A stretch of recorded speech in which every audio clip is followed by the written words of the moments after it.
Hi students, good afternoon. Welcome to let's learn commerce. मैं रवि आप सबों का स्वागत करता हूं अपने official channel let's learn commerce पे।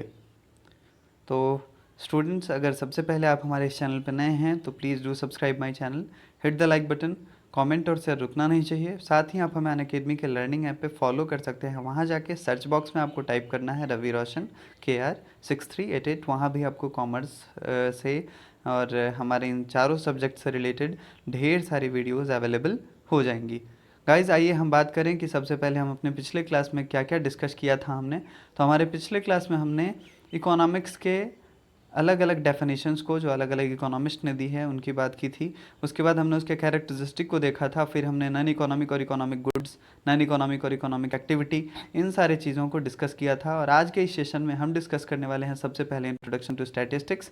फिर हमारा दूसरा टॉपिक जो होगा वो होगा क्वालिटेटिव डेटा। थर्ड टॉपिक होगा आज के डिस्कशन का हमारा quantitative data. Fourth one is definition of statistics in two ways. इसका स्टैटिस्टिक्स का जो डेफिनेशन होता है वो दो वे में होता है। पहला होता है प्लूरल फॉर्म में और दूसरा होता है सिंगुलर फॉर्म में। तो ये दोनों वेज में हम बारी बारी से इसके बारे में जानेंगे। और फिफ्थ टॉपिक है हमारे आज का डिस्कशन का फीचर्स ऑफ स्टैटिस्टिक्स। छठा टॉपिक होगा आज के हमारे बात करने का फंक्शन ऑफ स्टैटिस्टिक्स। बाद में हम फिर बात करेंगे लिमिटेशन की। एट्थ टॉपिक हमारा होगा इंपॉर्टेंस। और नौवें टॉपिक में लास्ट में हम लोग बात करेंगे इसके स्टेप्स की कि स्टैटिस्टिक्स बनाते समय, स्टैटिस्टिक्स यूज़ करते समय हम क्या क्या स्टेप्स यूज़ करते हैं, क्या क्या स्टेप्स अपनाते हैं। तो गाइज, शुरू करते हैं हम आज का अपना ये session. Let's start the session. तो इससे पहले कि सेशन स्टार्ट हो, जल्दी जल्दी शेयर कर दीजिए, कमेंट कर दीजिए, लाइक कर दीजिए। और हम अपना आज का सेशन शुरू करने ही वाले हैं। और हमारा आज का पहला जो क्वेश्चन है वो है इंट्रोडक्शन से रिलेटेड, कि इंट्रोडक्शन क्या है स्टैटिस्टिक्स की। सांख्यिकी बोलते हैं इसे हिंदी में। और statistics is the tool of analysis in which we collect quantitative data, analyse it and finally represent is as our result. तो जैसा कि मैंने आपको अकाउंटेंसी पढ़ाते समय बताया था कि अकाउंटेंसी में केवल और केवल मॉनिटरी वैल्यू या फाइनेंशियल वैल्यू वाले ट्रांजैक्शन को ही हम रिकॉर्ड करते हैं। तो वैसे ही स्टैटिस्टिक्स में भी हम केवल क्वांटिटेटिव डेटा की बात करते हैं। क्वालिटी जो है इसमें नहीं दिखाई जा सकती। ठीक है, तो वही लिखा है कि सांख्यिकी एक ऐसा उपकरण है, एक ऐसा संयंत्र है जिससे हम क्या करते हैं कि अपने डेटा को सबसे पहले कलेक्ट करते हैं, फिर उसके बाद उसे एनालाइज करते हैं, उसका विश्लेषण करते हैं और बाद में हम इसे रिप्रेजेंट करते हैं एज आवर रिजल्ट, अपने परिणाम के रूप में। ठीक है, अब डेटा क्या होता है? तो डेटा को हिंदी में हम आंकड़ा बोलते हैं। इसके दो टाइप्स होते हैं। पहला होता है क्वांटिटेटिव डाटा, जो क्वांटिटी से रिलेटेड होता है, मात्रा से रिलेटेड होता है। दूसरा होता है क्वालिटेटिव डेटा, जिसको हम गुणात्मक आंकड़ा कहते हैं। ये गुण से रिलेटेड होता है, क्वालिटी से रिलेटेड होता है। ठीक है, होप कि आप सभी को यहाँ तक समझ में आ गई हो बात।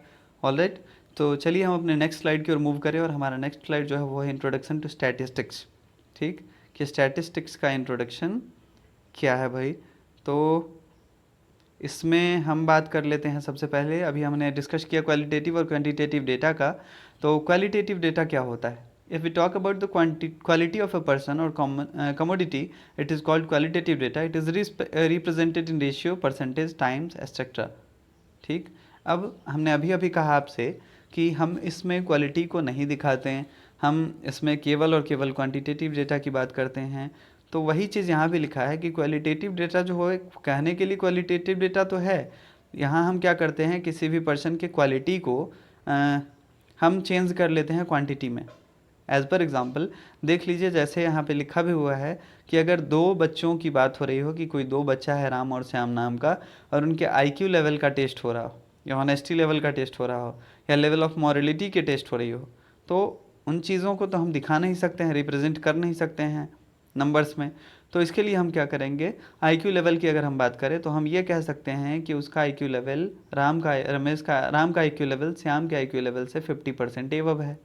या हम ये कह सकते हैं कि श्याम का आईक्यू लेवल राम के आईक्यू लेवल से 50% कम है।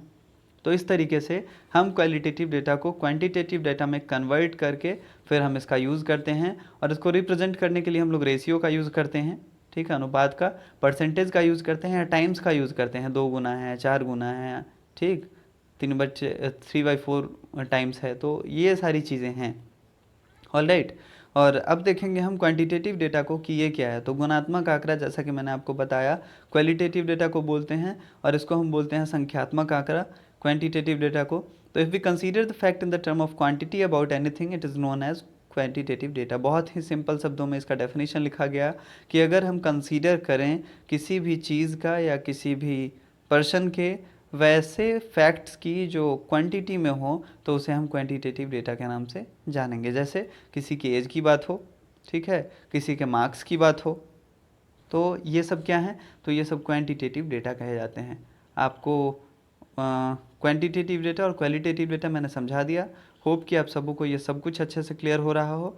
आइए गाइस हम अपने अगले स्लाइड की ओर मूव करें, और अगले स्लाइड में हम देख रहे हैं कि स्टैटिस्टिक्स के दो वेज में डेफिनेशन क्या क्या होते हैं। ऑलराइट, तो पहला जो है इसका वे वो है स्टैटिस्टिक्स इन सिंगुलर सेंस। ठीक, स्टैटिस्टिक्स सिंगुलर सेंस में इसका क्या मतलब है, तो if we study all about a particular element और person it is called a singular sense statistics. अगर हम किसी एक व्यक्ति को, ठीक, या किसी एक वस्तु को, किसी भी एलिमेंट को हम अगर एनालाइज करते हैं, हम अगर उसके डेटा को रीड करते हैं, उसे कलेक्ट करते हैं, तो यहाँ पे जो स्टडी होती है उसको हम कहते हैं स्टैटिस्टिक्स इन सिंगुलर सेंस। ठीक, यही सिंगुलर सेंस स्टैटिस्टिक्स कहा जाता है। आगे बात समझें। ऑन द अदर हैंड, दूसरे शब्दों में हम ये भी कह सकते हैं कि in singular sense we define all the qualitative information of the single particular person और थिंग। वही बात है कि सिंगल पार्टिकुलर पर्सन है या कोई थिंग है, तो हम क्या करते हैं, उसके सारे क्वांटिटेटिव डेटा को रिप्रेजेंट करते हैं अगर, तो उसे ही हम कहते हैं statistics in singular sense. Alright, आगे बात समझ में। चलिए अब हम बात कर लें कि प्लूरल सेंस में क्या होता है ये। तो प्लूरल सेंस में in this we do not study about a single unit but the whole. हम क्या करते हैं, पहले क्या करते थे, सिंगल यूनिट को रिप्रेजेंट करते थे, लेकिन अब ऐसी कोई बात नहीं है। अब हम पूरे के पूरे जो भी उसमें होंगे, उस ऑर्गेनाइजेशन में जो भी होंगे, उन सब की हम स्टडी करेंगे, और इसी को हम बोलते हैं स्टैटिस्टिक्स इन प्लूरल सेंस। जैसे हम बात कर लेते हैं कि किसी फर्म में या किसी कंपनी में राम नाम का कोई कर्मचारी है, तो उसकी सैलरी को अगर हम देखते हैं, उसके सैलरी को अगर एनालाइज करते हैं कि उसकी सैलरी कितनी बढ़ी, पिछले साल उसकी सैलरी कितनी थी, ठीक, तो उसे हम कहेंगे स्टैटिस्टिक्स इन सिंगुलर सेंस। लेकिन अगर हम बात करें प्लूरल सेंस की, तो राम के अलावे उस ऑफिस में जितने भी कर्मचारी होंगे, जितने भी एम्प्लॉय होंगे, उन सब के सैलरी को हम स्टडी करेंगे, उन सब के सैलरी को हम बारी बारी से एनालाइज करेंगे। आ गई बात समझ में। तो यही होता है स्टैटिस्टिक्स इन प्लूरल सेंस। ठीक, नीचे एग्जाम्पल भी एक दिया हुआ है कि अगर कोई स्टूडेंट कबीर है, इसे 500 रुपये अपने पॉकेट मनी के रूप में मिलते हैं, तो इसे हम सिंगुलर सेंस में यूज़ करेंगे। लेकिन अगर पूरे क्लास की बात करने हो कि उस क्लास में जितने भी बच्चे हैं उन सबको कितने पॉकेट मनी मिलते हैं उनके पेरेंट्स से, तो ये क्या होगा, ये रिलेवेंट होगा हमारा स्टैटिस्टिक्स इन प्लूरल सेंस के लिए। आगे बात समझ में। आगे आपको बताना है मुझे, तो एक बात और क्लियर कर दूँ, व्यष्टि अर्थशास्त्र और समष्टि अर्थशास्त्र, micro economics and macro economics, यहाँ भी सेम चीज़ होता है। ठीक, तो वैसे ही स्टैटिस्टिक्स भी जो है लगभग वही चीज़ है, सिंगुलर और प्लूरल सेंस में हम इसे कैसे समझते हैं। ठीक, आइए गाइज अब हम अपने अगले स्लाइड पे मूव करें, और यहाँ हम देखेंगे फीचर्स ऑफ स्टैटिस्टिक्स। स्टैटिस्टिक्स के क्या क्या फीचर्स हैं, क्या क्या खासियत है इसकी। तो पहला जो फीचर है उसका वो है एग्रीगेट इन फैक्ट्स। सॉरी, यहाँ टाइपिंग मिस्टेक्स है। तो ये क्या होता है, एग्रीगेट होता है, फैक्ट्स का एग्रीगेट होता है। जितने भी तथ्य होते हैं, जितनी भी बातें होती हैं किसी एलिमेंट्स की, उन सब को हम टोटल कर लेते हैं उसका, और फिर हम एनालाइज करते हैं इसको, फिर इंटरप्रेट करते हैं। तो इसीलिए हम कह सकते हैं कि it is an aggregate in facts. उसके बाद हम बात कर लें न्यूमेरिकली एक्सप्रेस्ड। शुरुआत में ही मैंने इस वीडियो के शुरुआत में ही आपको बताया कि ये जो है न्यूमेरिकली एक्सप्रेस्ड किया जाता है। हम इसमें किसी की क्वालिटी को नहीं बता सकते हैं, भले ही वो क्वालिटी बहुत ज़्यादा इंपॉर्टेंट हो, लेकिन हम फिर भी उसे एक्सप्रेस्ड नहीं कर सकते हैं। तो ये केवल न्यूमेरिकली एक्सप्रेस्ड होता है। क्लियर है गाइज। चलिए, तीसरा जो है वो है प्री डिटरमाइंड पर्पस। इसको बनाने का, जैसे ही हम स्टैटिस्टिक्स यूज़ करेंगे, तो स्टैटिस्टिक्स यूज़ करने से पहले ही हम ये जान लेते हैं कि हम किस चीज़ के लिए या क्यों स्टैटिस्टिक्स का यूज़ कर रहे हैं। जैसे हमारे यहाँ भारत में हर साल, हर 10 सालों पे, एक दशक में एक बार जनगणना की जाती है, सेंसस की जाती है। तो उसका पर्पस पहले से पता है। उसका पर्पस पता है कि गवर्नमेंट को डेटा इसलिए लेना है क्योंकि इसी आधार पे फिर वो आगे राशन कार्ड इशू करेगी, इसी आधार पे फिर वो अपने शिक्षा के स्तर में बढ़ावा देगी, स्वास्थ्य के स्तर को बढ़ावा देगी। तो इन सारी चीज़ों को करने के पीछे, मतलब ये सेंसस करने के पीछे उनका ये डिटर्मिनेशन जो होता है वो वेरी क्लियर होता है, क्रिस्टल क्लियर होता है एकदम। तो ऐसे ही जितने भी वर्क होते हैं, स्टैटिस्टिकल जो भी वर्क हैं, उन स्टैटिस्टिकल वर्क के पहले हमारा जो पर्पस होता है वो बिल्कुल प्री डिटरमाइंड होता है, उसमें कहीं से कोई डाउट नहीं होती है, तब हम स्टैटिस्टिक्स का यूज़ करना शुरू करते हैं। फोर्थ है collected in a systematic way. ये जो है जैसे हम शुरू शुरू में जब कलेक्ट करते हैं डेटा को तो क्या होता है, वो रैंडमली इधर उधर बिखरा हुआ होता है, लेकिन जब हम उसे एनालाइज करके उसे प्रेजेंट करते हैं या उसका स्टडी करते हैं, तब उसे हम सिस्टमेटिक वे में अरेंज करते हैं। जैसे पाई चार्ट बनाते हैं हम, टेबुलर फॉर्म में बनाते हैं, हॉरिजॉन्टल बार बनाते हैं। तो अलग अलग ऐसी टेक्निक्स हैं जिनका यूज़ करते हैं हम करके क्या करते हैं, उस डेटा को इतना अट्रैक्टिव बना देते हैं और इजीली अंडरस्टैंडेबल बना देते हैं ताकि कोई भी देख के उसे आसानी से समझ पाए। ठीक है, चलिए गाइस, अब हम इसके 5वें फीचर्स की बात कर लें। तो 5th फीचर जो है इसका वो है place in relation to each other. ठीक, मतलब इनमें जो भी स्टैटिस्टिक्स के जो भी डेटा होते हैं, एक बार में हम जो भी स्टडी करते हैं, जैसे अभी हमने सेंसस की बात करी, तो सेंसस की अगर बात हम करें तो जैसे मान लीजिए कि सेंसस करने आपके यहाँ कोई आया, तो सबसे पहले वो नाम पूछेगा, फिर आपके एज को जानेगा, फिर आपके एजुकेशनल क्वालिफिकेशन को, फिर आपके एसेट्स को। तो ये सारे के सारे टर्म जो हैं एक दूसरे से रिलेशन में हैं, है ना, सब एक दूसरे से कोरिलेटेड हैं। तो इसीलिए क्या होता है, स्टैटिस्टिकल जो वर्क होते हैं उनके फीचर्स क्या हैं कि ये जो हैं एक दूसरे से रिलेशन में होते हैं, place in relation to each other. Alright, तो आते हैं हम अपने अगले पॉइंट पे, और अगला पॉइंट है हमारा इसके क्या क्या काम है, फंक्शन क्या क्या है, स्टैटिस्टिक्स में क्या क्या करना होता है। तो स्टैटिस्टिक्स का वर्क है सिंप्लीफाई करना। जो कॉम्प्लेक्स डेटा होते हैं, जो डेटा काफ़ी जटिल होते हैं, जिन्हें देख के हमें लगता है अरे ये क्या है, ये तो अजीब सा कुछ है। जैसे आप देखते होंगे न्यूज़पेपर या मैगज़ीन में, किसी भी बैंक की, स्टेट बैंक हो, कैनरा बैंक हो, किसी भी बैंक की जो बैलेंस शीट वो छपवाते हैं, तो वो बैलेंस शीट हमारी समझ में नहीं आता, वो बहुत कॉम्प्लेक्स होता है। लेकिन उसी बैलेंस शीट को अगर टेबुलर फॉर्म में, उसी बैलेंस शीट को अगर हम पाई चार्ट के फॉर्म में हम क्या करते हैं, आसान बना देते हैं, तब वो बहुत सिंपल हो जाता है और इसे ईजिली कोई भी समझ सकता है।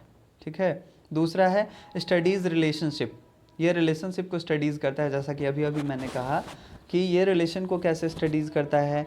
तो जैसे हम बात करें कि किसी फर्म में मान लीजिए कि कुछ कर्मचारी काम कर रहे हैं और उन सबके हमें सैलरी को जानना है कि उनकी सैलरी में क्या परिवर्तन आया है पिछले साल के मुकाबले, और बाकियों के मुकाबले किन की सैलरी कितनी है और किन की सैलरी कितनी है, उनका वर्किंग आवर क्या है। ठीक है, तो यहाँ क्या है, हर एक डेटा एक दूसरे से रिलेशन में है, हर एक डेटा एक दूसरे से रिलेटेड है, तो इसलिए हम कहते हैं कि ये स्टडीज़ रिलेशनशिप है। तीसरा है प्रोवाइड टेक्निक ऑफ कंपैरिजन।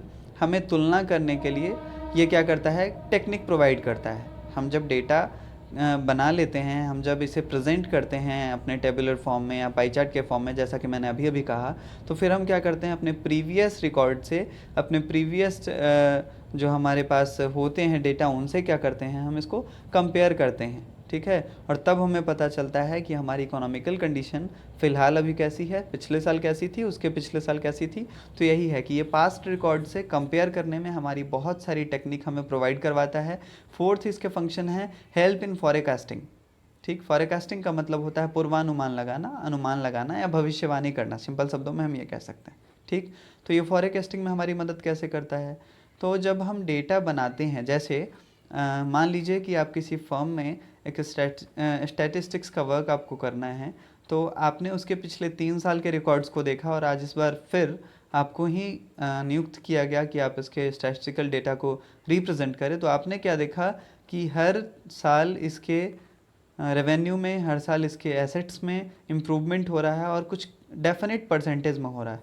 ठीक है, तो ये रेगुलर जारी है। तो इसी बेसिस पे हम क्या करेंगे, हम अनुमान लगा लेंगे, हम फॉरकास्ट कर लेंगे कि ये अगले साल इतना होगा। या फिर आप देखते होंगे न्यूज़पेपर, करंट अफेयर्स वगैरह में बराबर न्यूज़ आते रहती है कि हमारा जीडीपी इतना % रहने का अनुमान है आरबीआई के अकॉर्डिंग, फिर मूडीज़ के अकॉर्डिंग, अलग अलग जो ऑर्गेनाइजेशन हैं नेसेट्स के अकॉर्डिंग, उनके अलग अलग प्रिडिक्शंस होते हैं। ठीक है, तो वही लिखा है कि तो वो कैसे करते हैं, प्रिडिक्ट कैसे करते हैं, स्टैटिस्टिक्स का जो डेटा है, हमारी ग्रोथ रेट है, हमारा ग्रोथ रिपोर्ट है, वो सारा का सारा उनके पास है। उसी बेसिस पे वो फॉरकास्ट करते हैं, ठीक है, या हमारी एट प्रेजेंट क्या कंडीशन है उसको भी वो वॉच करते हैं। तो इसीलिए ये फॉरकास्टिंग में हमारी इस तरह से मदद करता है। और पांचवा है हमारा हेल्प इन फॉर्मुलेटिंग पॉलिसीज़, और इसी बेसिस पे हम अपने फर्म का या हमारी कंट्रीज़ का फॉर्मुलेशन होता है पॉलिसीज़ का, ठीक। जैसे अभी कोविड-19 पैंडेमिक में क्या है कि सारे लोग बेरोज़गार बैठे हैं, सब लोग जो हैं घरों में हैं, किसी के पास पैसे नहीं हैं, खाने की दिक्कतें हैं, बहुत लोग भूखे मर गए। तो इस कंडीशन में क्या है, गवर्नमेंट ने इसी बेसिस पे डेटा को स्टडी किया और उसके बाद उनकी बहुत सारी पॉलिसीज़ आई कि इतने लोगों को फ्री में अनाज देना है, इतने लोगों को इतना पैसा ट्रांसफ़र करना है, इतने लोगों को गैस कनेक्शन फ्री में देना है, ठीक है। तो ये होती है पॉलिसीज़। पॉलिसीज़ मतलब क्या? पॉलिसीज़ मतलब सेट ऑफ रूल्स। तो जब बहुत सारे रूल्स जो होते हैं वो क्या होते हैं, at a situation, at any specific situation, ये जो होते हैं फॉर्मुलेट किए जाते हैं और वो स्टैटिस्टिकल स्टडी के बाद ही पॉसिबल है, ठीक। तो ये सारी चीज़ें हैं, इसके फंक्शन में इतनी सारी चीज़ें आती हैं। और अब हम बात करेंगे कि इकोनॉमिक्स का इम्पोर्टेंस क्या है, हम इसे क्यों पढ़ते हैं। तो पहला है कंजम्पशन। कंजम्पशन का मतलब होता है खपत। तो मान लीजिए कि अभी सुधा डेयरी जो है, सुधा का जो डेयरी है, तिमुल है, वो उसका कंजम्पशन जो है वो हर दिन मान लीजिए कि एक क्विंटल है, 1 क्विंटल दूध की खपत उसकी होती है। तो इकोनॉमिक्स जब तक स्टैटिस्टिक्स नहीं होगा, जब तक इकोनॉमिक्स नहीं होगा, इकोनॉमिक्स में स्टैटिस्टिक्स की क्या इम्पॉर्टेंट है ये हम देख रहे हैं। तो जब तक स्टैटिस्टिक्स नहीं होगा तब तक वो अपने कंजम्पशन को देख नहीं पाएंगे, अपने कंजम्पशन को जान नहीं पाएंगे कि उनका क्या कंजम्पशन है पर डे, और आगे उनका कंजम्पशन इसी बेसिस पे क्या रहने वाला है। तो इसी बेसिस पे क्या होता है कि वो कंजम्पशन को डिटरमाइन करते हैं, खपत को डिटरमाइन करते हैं, और फिर जाके वो अपने आगे की पॉलिसी को क्रिएट करते हैं। इसीलिए हम कह सकते हैं कि स्टैटिस्टिक्स जो है वो इकोनॉमिक्स के लिए कंजम्पशन में हेल्पफुल है। दूसरा है प्रोडक्शन। तो कंजम्पशन और प्रोडक्शन में लगभग सिमिलरिटी है, प्रोडक्शन भी सेम है। मान लीजिए कि हमें जब तक ये पता नहीं होगा कि हम जो प्रोडक्ट बना रहे हैं उसकी खपत कितनी होने जानी है, या हम जब तक उसका अनुमान नहीं लगाएंगे तब तक हम उसे कैसे बिना मतलब का पूंजी हम अपना कैसे फंसा देंगे।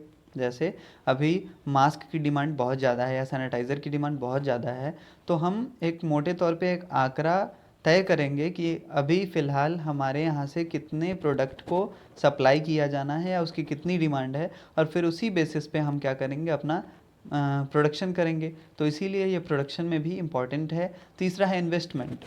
As a customer, as a investor, आप जो हैं सारी कंपनियों के, आप जो हैं सारे बैंकों के या जो भी शेयर होल्डर्स कंपनीज़ हैं, जो भी शेयर इशू करने वाली कंपनी हैं, आप क्या करते हैं, आप उनके रिकॉर्ड्स को देखते हैं, आप उनके स्टैटिस्टिक्स को देखते हैं और तब अंदाज़ा लगाते हैं कि इसकी इकोनॉमिक कंडीशन कैसी है, इसकी फाइनेंशियल कंडीशन कैसी है, और तब आप डिसीजन लेते हैं इन्वेस्टमेंट की। तो इन्वेस्टमेंट के लिए भी इकोनॉमिक्स जो है वो इम्पॉर्टेंट है। अब बात कर लें हम डिस्ट्रीब्यूशन की। डिस्ट्रीब्यूशन का मतलब होता है वितरण। ये सारी चीज़ें कॉमर्स से रिलेटेड है और लगभग बहुत सारी सिमिलरिटीज़ आपको देखने को मिलेगी अकाउंटेंसी में और इकोनॉमिक्स में और बीएसटी, ये बीएसटी हुआ, बिजनेस मैथ्स हुआ, सब में। तो डिस्ट्रीब्यूशन भी सेम चीज़ है लगभग। डिस्ट्रीब्यूशन भी जो होता है वो क्या होता है कि जब तक हमें पता नहीं होगा, जैसे आप देख लीजिए हमारे यहाँ मेडिकल रिप्रेजेंटेटिव होते हैं, हमारे जिसको बोलते हैं, वो क्या करते हैं, वो डिस्ट्रीब्यूट करते हैं मेडिसिन को वो डॉक्टर के यहाँ, फार्मेसी के यहाँ वो डिस्ट्रीब्यूट करते हैं जा जाके रिटेलर के यहाँ। तो उनको जब तक डिस्ट्रीब्यूशन का अंदाज़ा नहीं होगा, उन्हें ये पता नहीं होगा कि हमारा कितना जो है, कितनी दवा हमारी खपत होने वाली है, कितनी दवा हम डिस्ट्रीब्यूट कर चुके हैं और कितना करना बाकी है, तब तक वो कैसे डिस्ट्रीब्यूट करेंगे। तो यहाँ भी स्टैटिस्टिक्स के डेटा जो हैं वो काफ़ी इंपॉर्टेंट होते हैं। अब हम बात कर लें कि प्लानिंग में इसकी क्या इंपॉर्टेंस है, हमारी योजना जो हमारी बनती है, हमारे जो नए योजना बनते हैं उसमें क्या इंपॉर्टेंस है। तो पहला है ड्राइंग अ प्लान। किसी भी चीज़ के प्लान को ड्रॉ करने के लिए ये काफ़ी इंपॉर्टेंट है। जब तक हम स्टैटिस्टिकल स्टडी नहीं करेंगे तब तक हम इंटरप्रेट नहीं करेंगे, और जब तक हम इंटरप्रेट नहीं करेंगे चीज़ों को तब तक हम नया प्लान ड्रॉ नहीं कर सकते। तो इसीलिए नए प्लान को ड्रॉ करने के लिए ये काफ़ी इंपॉर्टेंट है। दूसरा है रिव्यू द एग्जिस्टिंग प्लान। जैसे जो अभी प्लान चल रहा है उसको रिव्यू करने के लिए, क्या क्या ये सही है, क्या हमारा इससे घाटा लग रहा है, अगर घाटा लग रहा है तो इसमें क्या बदलाव की ज़रूरत है। जैसे अभी मान लीजिए कि रिलायंस जियो कंपनी या एयरटेल कंपनी जो है टेलीकॉम की कंपनी है, और वो अभी 499 में आपको प्रोवाइड 399 में आपको प्रोवाइड करवा रही थी 3 मंथ्स का डेटा और कॉलिंग फ्री। लेकिन उन्होंने क्या किया, उन्होंने अपनी स्टैटिस्टिक्स के जो उनके डेटा थे उनको रिव्यू किया, उनको ऑब्ज़र्व किया और तब उन्होंने पाया कि उनको हर महीने कुछ ना कुछ घाटा लग रहा था, उन घाटा में वो कंपनियां चल रही थी डेटा के कारण।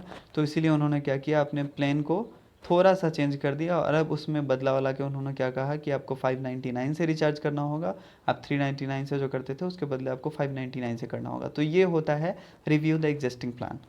ऑलराइट, अब हम बात कर लें अपने तीसरे इंपॉर्टेंस की जो प्लानिंग में है, वो है फाइंड प्रायोरिटीज़ ऑफ एक्सपेंडिचर। हमारे खर्च का क्या प्रायोरिटीज़ होगा, हम किसे प्राथमिकता देंगे। एक फर्म में बहुत सारे खर्चे होते हैं, सैलरीज होता है, रेंट होता है, उसके अलावा हम इलेक्ट्रिसिटी का पेमेंट करते हैं, इंटरेस्ट देते हैं, तो ऐसे बहुत सारे खर्चे होते हैं, वेजेस होते हैं, उधारी वालों को देना होता है। तो ये इकोनॉमिक्स ही हैं, ये स्टैटिस्टिक्स ही हैं जिसके स्टडी के बाद हम ये जान पाते हैं कि इनमें से किस खर्चे को हम पहले चुकाएंगे, उसके बाद किसको देना है और बाद में, सबसे बाद में फिर किसको देना है। ठीक है, तो वही होती है प्रायोरिटीज़। तो एक्सपेंडिचर के प्रायोरिटीज़ को हम इससे जान पाते हैं। तो इतने सारे इंपॉर्टेंस थे स्टैटिस्टिक्स के। अब हम बात कर लें इसके लिमिटेशंस की, चूँकि इसके खासियत हैं, इसकी ज़रूरत है, तो इसके लिमिटेशंस भी होंगे। तो लिमिटेशन जो है इसका वो है, पहला, ignore the study of individual. ये इंडिविजुअल की स्टडी को जनरली इग्नोर करता है। जैसे मान लीजिए कि 3 आदमी हैं कोई, ठीक, ए बी सी। पहले वाले आदमी की आमदनी जो है वो है 1 रुपये, दूसरे वाले की आमदनी जो है वो है 100 रुपये और तीसरे वाले की आमदनी है 10,000 रुपये। ठीक है, या 1,000 रुपये आप कर लीजिए। तो इस तरह से 100, 1 और 1,000 तीनों को हम मिलाएंगे तो बनेगा हमारे 1,101 रुपया। अब जब हम इसका एवरेज निकालने चलते हैं तो हम पाएंगे कि 1,101 को 3 से डिवाइड देने पे 300 समथिंग आ रहा है। ठीक, तो ये निकल के क्या आया, ये निकल के आया हमारा कि ये हमारी एवरेज सैलरी है। लेकिन देखिए आपकी, क्या ये एवरेज सैलरी है वाकई? जो आदमी 1 रुपये कमा रहा है और हमारा एवरेज निकल के क्या रहा है 300, कितने का अंतर है। फिर इसी तरीके से जो आदमी 100 रुपये कमा रहा है उसमें एवरेज का क्या अंतर है, बहुत ज़्यादा का। और जो आदमी 1,000 कमा रहा है उसका भी एवरेज 300 ही दिख रहा है। तो इसीलिए ये जो है क्या है कि क्वांटिटेटिव डेटा जो होती है, सॉरी, ये जो है स्टडी, इंडिविजुअल की स्टडी जो होती है उसको इग्नोर करता है। इसमें जनरली हम ग्रुप में स्टडी करते हैं। दूसरा है स्टडी ओनली क्वांटिटेटिव डेटा। इसमें केवल और केवल क्वांटिटेटिव डेटा की ही बात होती है। जो क्वालिटेटिव डेटा होती है उसको हम या तो इग्नोर करते हैं, नहीं तो उसको कन्वर्ट करके क्वांटिटेटिव डेटा में फिर हम उसका स्टडी करते हैं। तो ये सेकंड और थर्ड जो इसका लिमिटेशन है वो लगभग सेम है। फोर्थ लिमिटेशंस की बात हम करें तो वर्क ऑन एवरेज होता है। जैसे मान लीजिए कि मेरा पॉकेट मनी जो है वो है 50 रुपये, किसी और का पॉकेट मनी 500 रुपये और किसी और का पॉकेट मनी जो है वो है 1,000 रुपये। तो इस तरह से हम पाएंगे कि टोटल जो होगा वो 1,550 रुपये होते हैं, 1,550 होता है। और इसको जब हम 3 से डिवाइड देंगे तो 500 समथिंग आएगा। लेकिन ये एवरेज नहीं है। ठीक है, ये हमारा करेक्ट एवरेज नहीं है। यहाँ हम देखेंगे कि किसी का एवरेज से वो काफ़ी दूर चला गया, किसी के एवरेज के काफ़ी मतलब बहुत कम है उससे, किसी से काफ़ी ज़्यादा है, जैसा कि मैंने अभी एक और एग्जांपल में आपको क्लियर किया था। तो ये एवरेज बेसिस पे काम करता है, ये सबको सपोर्ट नहीं करता और करेक्टली सपोर्ट नहीं करता। इसीलिए ये भी इसके एक लिमिटेशंस है। पांचवा इसका लिमिटेशन है लैक ऑफ अरिथमेटिकल एक्यूरेसी। गणितीय शुद्धता जो होती है वो इसमें जनरली नहीं पाई जाती है। ऐसा क्यों? कि मान लीजिए कि आपको स्टडी करना है, जैसे हमने बात करी अभी सेंसस की, तो सेंसस की बात अगर हम करें तो पूरे भारतवर्ष की 135 करोड़ की आबादी है। अब उसके क्या क्या अरिथमेटिकल एक्यूरेसी कहाँ कहाँ लोग चेक करेगा, पॉसिबल है कितना ज़्यादा चेक हो? बहुत सारे लोग गलत डेटा प्रोवाइड करवा देते हैं। तो यहाँ अरिथमेटिकल एक्यूरेसी जो होता है उसकी कमी होती है, उसका अभाव होता है। छठा है लिमिटेशन इसका, डेटा शुड बी होमोजेनियस। ठीक है, जो डेटा होना चाहिए वो समझातीय होना चाहिए। होमोजीनियस का मतलब समझातीय। जो आंकड़ा होना चाहिए वो हमारा समझातीय होना चाहिए। ऐसा नहीं कि हम सुधा के दूध का और एक तरफ हम मछली का, इन दोनों का स्टडी कर रहे हैं। ठीक है, तो जो डेटा होगा वो समझातीय होगा, तभी हमारा रिजल्ट सही होगा, तभी हम चीज़ों को अच्छे से कर पाएंगे और तभी हमारा स्टैटिस्टिक्स जो होगा वो सही होगा। तो ये भी इसका एक लिमिटेशन है। तो ये 6 लिमिटेशन थे और अब हम आ गए हैं अपने लास्ट स्लाइड पे और यहाँ हम पढ़ेंगे कि इसके स्टेप्स क्या क्या हैं। तो गाइज पहला स्टेप है इसका कलेक्शन ऑफ डेटा। पहले हम डेटा को जमा करते हैं, जैसे सेंसस का हमने बार बार जिक्र किया। तो सेंसस में क्या होता है, पहले आपके यहाँ कोई भी गवर्नमेंट स्टाफ्स या बहुत सारे लोग भी होते हैं जिनको लगा दिया जाता है उस काम पे, तो वो आते हैं आपके यहाँ और वो आपसे डेटा कलेक्ट करते हैं, ठीक है। उसके बाद क्या करते हैं, वो डेटा को ऑर्गेनाइज करते हैं। जैसे उन्होंने आपसे क्या क्या पूछा होगा, आपका नाम पूछा होगा, आपके फैमिली में कितने मेंबर्स हैं, आपकी एनुअल इनकम कितनी है, आपके यहाँ गाड़ी है या नहीं है, ठीक है, आपकी खेत कितनी है, घर बना है या नहीं बना है, आपके यहाँ कार्ड है, राशन कार्ड है या नहीं, बैंक का पासबुक है घर में किसी के पास या नहीं, ठीक है। तो ये सारा डेटा जब वो लेके गए वहाँ, उसके बाद वहाँ क्या होता है, उनको ऑर्गेनाइज किया जाता है अलग, जैसे नाम एक साथ लिख दिया जाता है एक जगह, फिर इस तरह से उनका एज एक साथ लिख दिया जाता है, number of members in the family वो एक साथ किया जाता है। तो अलग अलग चीज़ों को अलग अलग जगहों पे ऑर्गेनाइज कर दिया जाता है, इसी को हम कहते हैं organisation of data. The third step of statistics is presentation of the data. और जब वो बन के तैयार हो जाता है, जब हम ऑर्गेनाइज कर लेते हैं, तब हम इसे प्रेजेंट करते हैं, प्रस्तुत करते हैं उसे। जैसा कि मैंने पीछे बताया भी है, टेबुलर फॉर्म में अरेंज कर सकते हैं हम, पाई चार्ट हो सकता है, बार ग्राफ हो सकता है, ठीक है। तो कर्व हो सकता है, ग्राफ पे हम इसे रिप्रेजेंट कर सकते हैं। तो इस तरह से हम डेटा को प्रेजेंट करते हैं। जैसे हमको दिखाना है कि भारत में अभी फ़िलहाल जीवन प्रत्याशा दर जो है वो कितनी है, या फिर at present what is the average age of India, ठीक है। तो उसे हम ग्राफ के थ्रू दिखा सकते हैं। तो ये कैसे निकला, तो पहले डेटा कलेक्ट हुआ था, फिर उसे ऑर्गेनाइज़ किया हमने, सबका एज हमको पता चल गया, और अब हम उस एज के बेसिस पे हम क्या करेंगे, डेटा को प्रेजेंट कर देंगे, ठीक। चौथा है एनालिसिस ऑफ डेटा। ये जब डेटा को हम प्रेजेंट करते हैं, उसके बाद उसकी एनालिसिस की जाती है कि कितने लोगों को और राशन कार्ड देना है, ठीक है, कितने लोगों का हेल्थ जो है वो काफ़ी बिगड़ा हुआ है, उनको कितने सुधार की ज़रूरत है, कितने लोगों के पास घर नहीं है, कितनों को और इंदिरा आवास योजना के तहत घर बनवाने हैं। तो ये सारा चीज़ कैसे पता चलता है, तो उसको एनालिसिस करने के बाद, ठीक। और पांचवा इसका स्टेप है वो है इंटरप्रिटेशन ऑफ द डेटा। जो हमारा रिजल्ट आता है उसी को हम बोलते हैं इंटरप्रिटेशन। इंटरप्रिटेशन का हिंदी मतलब होता है निर्वचन। तो हमने जब इन सारी 4 स्टेप्स को कर लिया, उसके बाद एट लास्ट हम क्या करते हैं, इंटरप्रेट करते हैं, और हम अपने पॉलिसी को बनाते हैं कि हाँ, हमें इतने लोगों को इशू करना है राशन कार्ड, हमें इतने लोगों को इशू करना है इंदिरा आवास, ठीक है। तो इस तरह के जो कदम उठाए जाते हैं उसको हम बोलते हैं इंटरप्रिटेशन ऑफ द डेटा। और आज के इस क्लास में इतना ही। ये था हमारा स्टैटिस्टिक्स से रिलेटेड दूसरा class. Thanks for watching. Hope कि आप सबों को सारी चीज़ें अच्छे से समझ में आ गई हों, ठीक है। तो आप फिर से मैं कहूँगा कि आप टेलीग्राम चैनल डाउनलोड करके अपना नंबर जो कमेंट बॉक्स में है वहाँ जाके आप दे दें, ताकि मैं आपको उस ग्रुप से ऐड कर दूँ और आपको वहाँ पीडीएफ हिंदी और इंग्लिश दोनों मीडियम में प्रोवाइड करवाया जा सके। ज़्यादा से ज़्यादा वीडियो को शेयर कीजिए, ज़्यादा से ज़्यादा देखिए, नोट्स बनाइए, खूब मेहनत करिए, जम के पढ़िए। Thanks for watching again. All the best.